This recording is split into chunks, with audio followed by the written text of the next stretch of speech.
हमारे ऊपर जो है टैक्सों की बहुत भरमार है, चाहे मंडी शुल्क है, चाहे वैट है, चाहे दूसरे प्रकार के टैक्स हो, जबकि ये एक एडिबल आइटम है। तो ये खाद्य तेलों पर जो टैक्स लगा हुआ है सर, ये भेदभाव है खाद्य तेलों पर।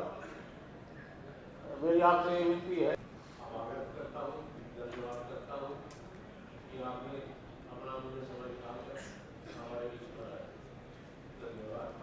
जय हिंद।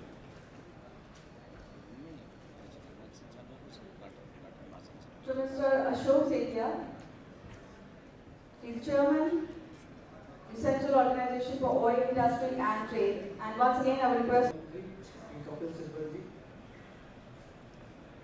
मंच पर विराजमान मेरे साथीगण, गेस्ट, डिग्नेटरीज, आप सबका इस 35वीं अखिल भारतीय सेमिनार में बहुत स्वागत है। क्विट का लक्ष्य है पूरी ऑयल इंडस्ट्री उपभोक्ता को सफल नहीं होता है, क्योंकि जब तक हर व्यापारी गण अपनी एरिया में किसान के साथ मिलकर काम नहीं करेगा, प्रोडक्टिविटी नहीं बढ़ाई जा सकती। सिर्फ सरकार की तरफ देखना जाए और बाकी किसान अपने आप अगर वहाँ सफलता मिली तो बाकी किसान अपने आप उस प्रक्रिया में जुड़ जाएंगे और देश 1000 करोड़ रुपए की विदेशी मुद्रा खर्च की गई। 1992-93 से अब तक हमारी आत्मनिर्भरता व्यापारी गण सब अपने oil mills, oil plant, refinery वाले डेमोन्स्ट्रेशन दे, साइंटिफिक जो रिसर्च सेंटर्स हैं उनसे सहयोग। हर वर्ष अगर 100 kg पर हेक्टेयर की अगर प्रोडक्टिविटी बढ़ा दी जाए तो हमारी आत्मनिर्भरता काफ़ी बढ़ सकती है। विस्तार में बताया, इसलिए मैं वो सब रिपीट नहीं करना चाहूँगा। मैं तो सिर्फ आप लोगों से यही रिक्वेस्ट करूँगा कि आप लोग धन्यवाद। आप सभी को ये बताते हुए बहुत खुशी हो रही है कि आज इस स्पेशल ओकेजन में we are going to give a very special gentleman. अभी भी बाहर है, प्लीज आप जल्दी से अंदर आ जाए, because we are going to present lifetime achievement award to Shri Laxmichand Agarwal ji. उनके ज़्यादा पास नहीं जाना।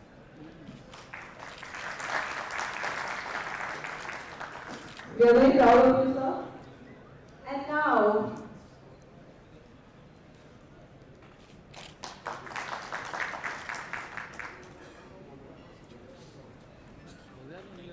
and after this Lifetime Achievement Award to Sri Lakshmi, who are here on dice, please kindly release this souvenir.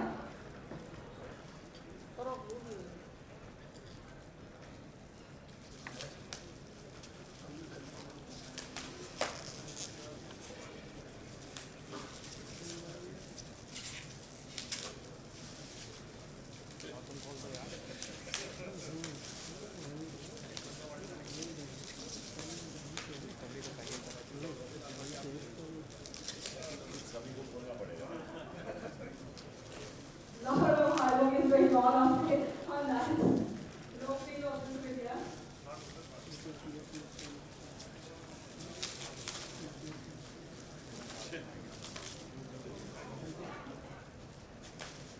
एक बार सब शांत हो जाइए, थोड़ा सर गैप कम कर दो, सर गैप कम कर दो।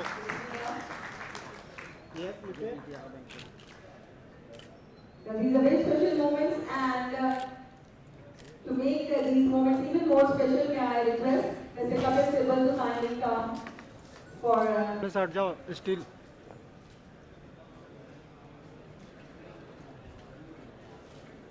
President of the All India Central Organization for Oil Industry and Trade, Lakshmichandra Agarwal Sahab,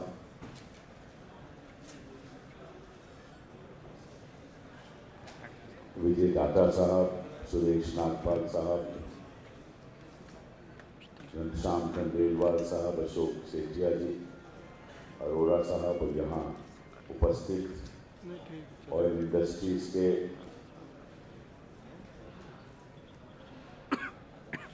Mahanubhav, First of all, I wish to congratulate you all for organizing this seminar and giving me an opportunity to be with you this morning. I am not very familiar with the oilseed trade. Therefore, I am not very knowledgeable about issues relating to the oil industry. पर अगर मैं कृषि के sector को देखूं और निश्चित रूप से ऑयल सीड्स का उत्पादन भी उसी में आएगा, मुझे ऐसा लगता है कि जहाँ तक गेहूँ, चावल, मोटे अनाज का सवाल है, लगभग हम सेल्फ सफिशिएंट हैं। गेहूँ में तो सरप्लस है, हमारा फूड ग्रेड प्रोडक्शन लगभग 263 मिलियन टन इस साल पहुंच जाएगा, जो इतिहास में अपने आप में एक मील का पत्थर है। और 2004 में 203 मिलियन टन था। गेहूं में सरप्लस है, गोदाम भरे हुए हैं और पीछे हमने सरकार ने ये भी निर्णय लिया कि इसको थोड़ी तादाद में एक्सपोर्ट भी किया जाए, क्योंकि गोदाम का जो गेहूं है उठाया नहीं जाता तो नुकसान होता है, तो एक्सपोर्ट करने के लिए हमने अनुमति दी। एक तरफ तो ये सिलसिला चल रहा है और दूसरी तरफ कई ऐसी पदार्थ हैं जहां हमें इंपोर्ट करना पड़ता है। मुझे याद है कि आई थिंक मैं शायद गलत हूँ, लेकिन राजीव गांधी जी के वक्त में हमने कोई ऐसी नीति बनाई थी कि जो हमारा ऑयल कंजम्पशन था वो ऑयल प्रोडक्शन से कम भी था, मतलब कि we were surplus even in oil seeds. और आज के दिन हालात ये है कि आपका मेरे ख्याल प्रोडक्शन 6-7 मिलियन टन है और आपका कंजम्पशन 10-12 मिलियन टन होगा, 17 मिलियन, और ये बढ़ता जाएगा। बढ़ता इसलिए जाएगा कि जैसे जैसे देश आगे बढ़ेगा और लोगों की जो खाने पीने की आदतें हैं उसमें बदलाव आएगा, तो इस किस्म की ऑयल सीड्स की ज्यादा जरूरत पड़ेगी। और अगर आप चाइना के साथ कंपेयर करो तो पर एक प्रोडक्शन आप कृषि के क्षेत्र में वो 4 गुना ज्यादा। उनका जो एरेबल लैंड है वो हमसे बहुत कमती है, लेकिन उनका पर कैपिटा प्रोडक्शन हमसे कहीं ज्यादा है। तो इसका मूल जो कारण है वो ये है कि हम साइंस एंड टेक्नोलॉजी का उपयोग नहीं करते। और सेठिया साहब ने बिल्कुल सही कहा कि हम यहाँ तो जो बैठे हुए हैं वो किसान तो नहीं है, वो तो प्रोसेसिंग इंडस्ट्री के लोग हैं। और जब तक प्रोसेसिंग इंडस्ट्री के लोगों का किसान के साथ तालमेल नहीं होगा, जैसे सेठिया साहब ने बताया, तो जो उचित उत्पादन होना चाहिए पर एकड़ पर कैपिटा वो आपको नहीं मिलेगा। लेकिन केवल किसान के साथ ही तालमेल की बात नहीं है, जब तक इसको आप R&D के साथ नहीं जोड़ोगे।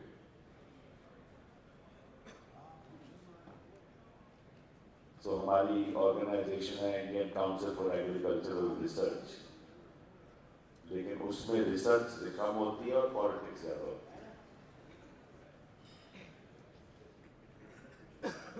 इसको आपको बायोटेक्नोलॉजी के साथ जोड़ना पड़ेगा।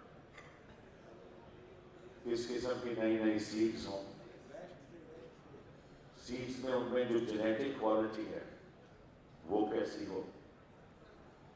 अगर हम ऐसी चीज एक सीड पैदा करें जिसमें पानी की और भी कम की जरूरत हो, सरसों में तो वैसे भी पानी की ज्यादा जरूरत नहीं होती, लेकिन मैं मोटे तौर पर बात कर रहा हूं, और वो डिजीज रेजिस्टेंट सीड्स हों और उनकी प्रोडक्टिविटी ज्यादा हो, वो जेनेटिक कैरेक्टरिस्टिक्स हम जेनेटिक इंजीनियरिंग द्वारा सीड्स में डाल सकते हैं।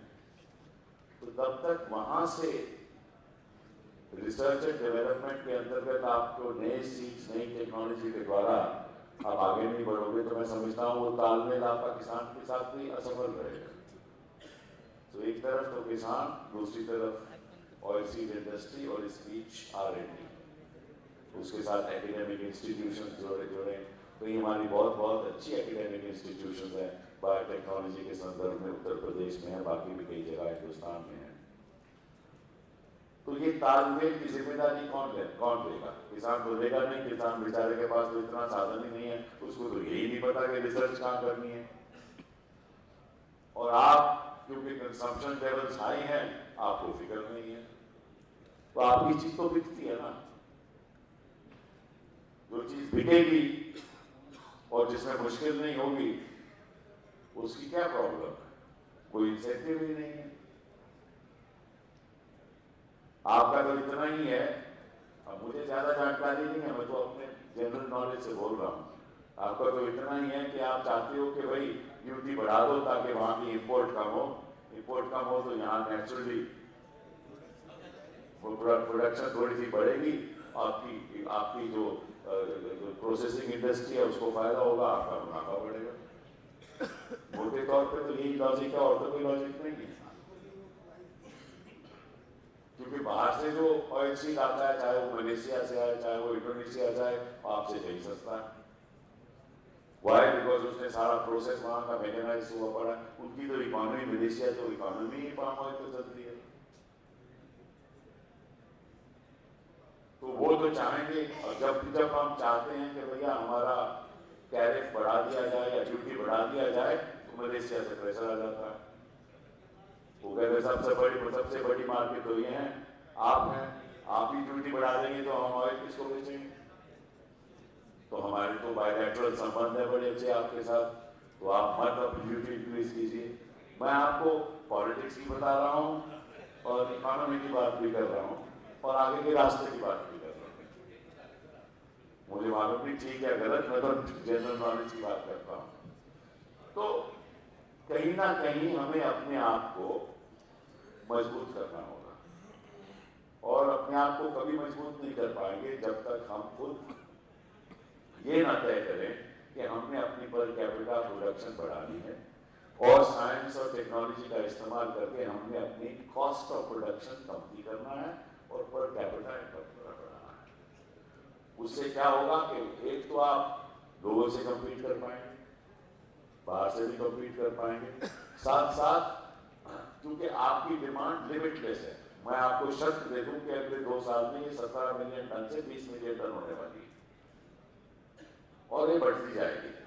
आपकी प्रोडक्शन उस गति से नहीं बढ़ेगी जितनी आपकी कंजम्पशन बढ़ेगी, और हमें और इंपोर्ट करना पड़ेगा, और 60,000 करोड़ का 1 लाख करोड़ हो जाएगा। और मैं अगर हिंदुस्तान की आप आर्थिक स्थिति के बारे में सोचो तो यही जो लहर इंपोर्ट की और हमारी inability to compete with the rest of the world, ये प्रॉब्लम हमारी बढ़ती जा रही है। अगर आप मैन्युफैक्चरिंग सेक्टर में भी देखोगे तो यही हालत है। इलेक्ट्रॉनिक गुड्स हिंदुस्तान में सारी इंपोर्ट होती है, कैपिटल गुड्स हिंदुस्तान में सारी इंपोर्ट होती है, मेडिकल इक्विपमेंट हिंदुस्तान में सारा इंपोर्ट होता है, हार्डवेयर हिंदुस्तान में सारा इंपोर्ट होता है। केवल हम एक चीज एक्सपोर्ट करते हैं, वो है सॉफ्टवेयर। वो क्यों एक्सपोर्ट करते हैं? कि उसमें कोई कैपिटल इन्वेस्टमेंट नहीं है, उसमें तो आदमी के दिमाग की जरूरत है, वो हमारे पास है। तो सॉफ्टवेयर द्वारा तो हम सॉफ्टवेयर प्रोसेसिंग इंडस्ट्री बहुत अच्छा काम कर रही है और वो अब क्वालिटी वाइज भी बहुत अच्छा काम कर रही है। लेकिन जहां तक मैन्युफैक्चरिंग हार्डवेयर का सवाल है और जहां तक कुछ एग्रीकल्चर सेक्टर में कुछ मामलों में हमें इंपोर्ट करना पड़ता है बड़ी तादाद में, खासतौर पे ऑयल सीड सेक्टर में, तो कहीं ना कहीं हमें सुधार लाना होगा। और जब हम एक सेमिनार में बैठे हैं तो निश्चित रूप से हमें ये सोचना होगा कि अब किस तरह से आगे बढ़ा जाए। और मैं तो चाहूँगा कि देखिए, ये तो नॉर्मली मैं आपको बताऊँ, इसकी मुझे थोड़ी बहुत जानकारी है कि अक्सर क्या होता है कि एक सेमिनार होता है ट्रिप जहाँ भी आप सेमिनार करो वहाँ थोड़ा सा ट्रिप भी दिल्ली में लग जाता है, अगर बेंगलोर में करो तो बेंगलोर में ट्रिप लग जाता है, दोस्त यारों को मिला जाता है और उसके बाद लोग वापस चलते हैं और अपने धंधे में मगन हो जाते हैं। लेकिन इस सेमिनार अगर आप सीरियसली काम करो तो सेमिनार से कुछ निकलना चाहिए, उसका कोई फायदा नहीं, क्योंकि अब ठीक है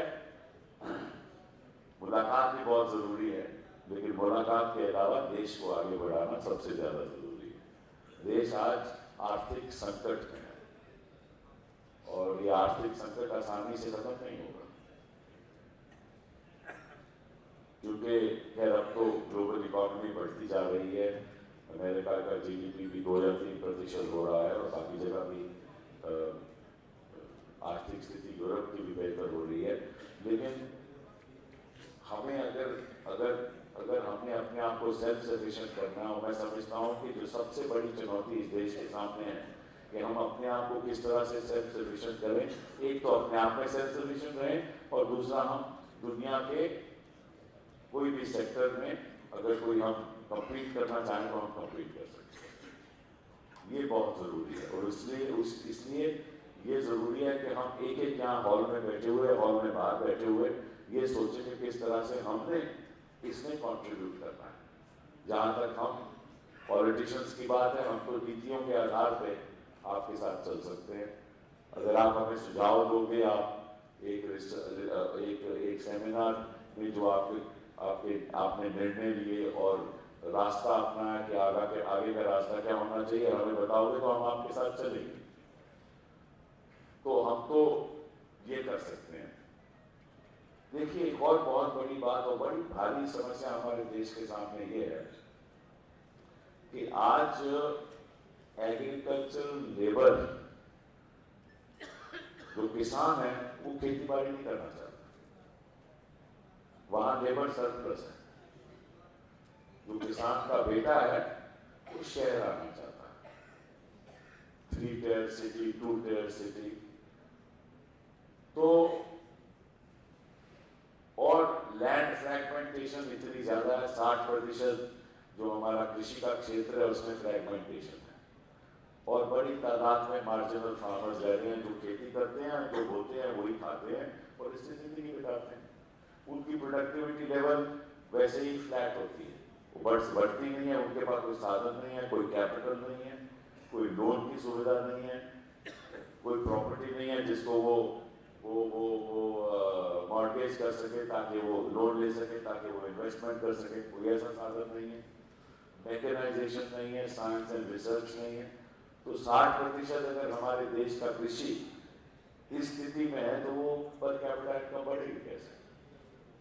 तो कहीं ना कहीं हमें कृषि के क्षेत्र में भी एक नई नीति के साथ आगे बढ़ना पड़ेगा ताकि हमारी प्रोसेसेस ऑफ एग्रीकल्चरल प्रोडक्शन में एक बदलाव आए, एग्रीकल्चर लेबर की अब्जॉर्प्शन हो नॉन एग्रीकल्चरल सेक्टर में, और हमारी small scale industries around the villages पैदा हो जहां हम वो सरप्लस लेबर को हम अब्जॉर्ब कर सकें और वो फ्रैगमेंटेशन जो एग्रीकल्चर लैंड में है वो खत्म हो, ताकि ज्यादा बड़ी लैंड होल्डिंग्स के साथ इन्वेस्टमेंट इन एग्रीकल्चर बढ़े और कैपिटल इन्वेस्टमेंट और मैकेनाइजेशन की वजह से और R&D की वजह से हमारा एग्रीकल्चरल उत्पादन बढ़े। जब तक इस दृष्टिकोण के साथ हम आगे नहीं बढ़ेंगे, I am sorry, I don't think that we will have much scope for actually bridging the gap of import and export in a lot of these commodities. तो कुछ और ना कहते हुए मैं आपका शुक्रगुजार हूँ और आपको मुबारकबाद देना चाहता हूँ कि आपको लाइफ टाइम अवार्ड मिला अग्रवाल साहब, जो आपका शुक्रगुजार हूँ कि आपने मुझे बुलाया। चलो इतना तो है कि मेरे बोलते बोलते और भी थोड़ा बहुत भर गया, तो मुझे आगे भी जाना है, तो आप मुझे क्षमा करोगे कि मुझे इसके बाद आगे भी जाना है। लेकिन मैं आपका बहुत बहुत धन्यवाद करना चाहता हूँ कि 2-4 मिनट आपने मुझे दिए अपनी बात कहने के। आई होप आपको मेरी बात कड़वी नहीं लगी, क्योंकि मैं एक साधारण पॉलिटिशियन हूँ, जो मन में आता है वो मैं बोल देता हूँ। तो बहुत बहुत धन्यवाद। जय हिंद।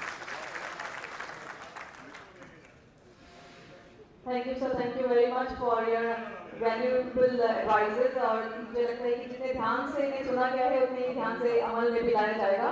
और मैं गुजारिश करना चाहूँगी श्री लक्ष्मी चंद अग्रवाल जी से कि आप श्री कपिल सिब्बल जी को ये मोमेंट को वेट करके इन लम्हों को और भी यादगार बनाएं। और साथ ही मैं एक बार फिर से श्री कपिल सिब्बल जी का शुक्रिया अदा करना चाहूँगी कि सर आपने अपने बहुकीमती वक्त में से कुछ लम्हे हमारे लिए निकाले हैं, उसके लिए मैं डिवोटा, रोंबा और